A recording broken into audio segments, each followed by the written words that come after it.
بسم اللہ الرحمن الرحیم۔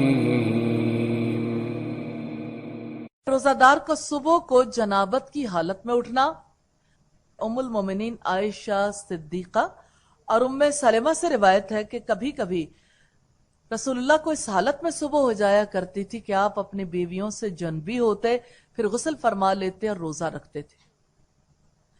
یہ بات بے حد اہمیت کی حامل ہے۔ اکثر لوگوں کو یہ الجھن ہوتی ہے کہ اگر جنابت کی حالت میں صبح ہو جائے کہ ایسی صورت میں ایک انسان کا روزہ پورا ہو جائے گا۔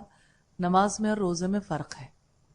نماز کی حالت میں تو داخل نہیں ہو سکتے، لیکن اگر کسی نے جنابت کی حالت کے بعد روزہ رکھ لیا، ابھی فجر کی نماز کا وقت ہے، وہ اٹھے غسل کرے، فجر کی نماز ادا کر لے، کوئی حرج کی بات نہیں ہے۔ ایسی صورت میں جبکہ حالت جنابت ہے، چونکہ ایک انسان کو یوں محسوس ہوتا ہے کہ عبادت ہے، اور عبادت اس حالت میں کیسے؟ حضرت عائشہ کی دوسری روایت سے ہمیں پتہ چلتا ہے کہ اللہ کے رسول صلی اللہ علیہ وسلم کے طرز عمل کو بتا کر لوگوں کے لیے آسانی پیدا کی ہے کہ آپ بھی غسل جنابت کیے بغیر روزہ رکھ لیتے تھے، بعد میں غسل کر کے نماز ادا کر لیتے تھے۔ اس وجہ سے باقی لوگوں کے لیے بھی آپ کی زندگی میں نمونہ۔ اگر کوئی خاتون حیض کی حالت میں ہے اور اس نے غسل کرنا ہے، یا جنابت کی حالت میں ہے اس نے غسل کرنا، اب اس کے پاس سحری کا اتنا وقت ہے، اسے اپنی فیملی کو سحری بھی کروانی ہے اور فجر کی نماز بھی ادا کرنی ہے، کیا وہ اس حالت میں پہلے غسل کرے گی یا سحری بنائے گی؟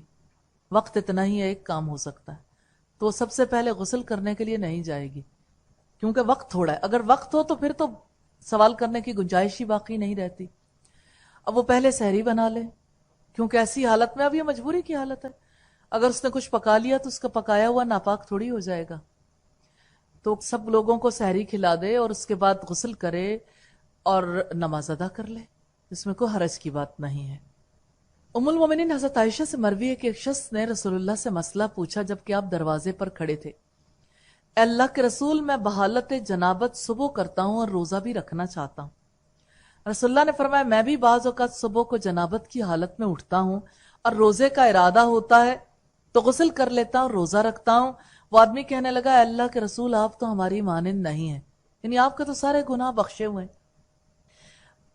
اللہ عز و جل نے آپ کی اگلی پچھلی ساری غلطیاں معاف فرما دیں، اس پر آپ غضبناک ہو گئے اور فرمایا، قسم ہے اللہ کی، میں یقیناً تم سب سے زیادہ اللہ سے ڈرنے والا ہوں اور اتباع کے لائق اعمال سے بہت آگاہ ہوں۔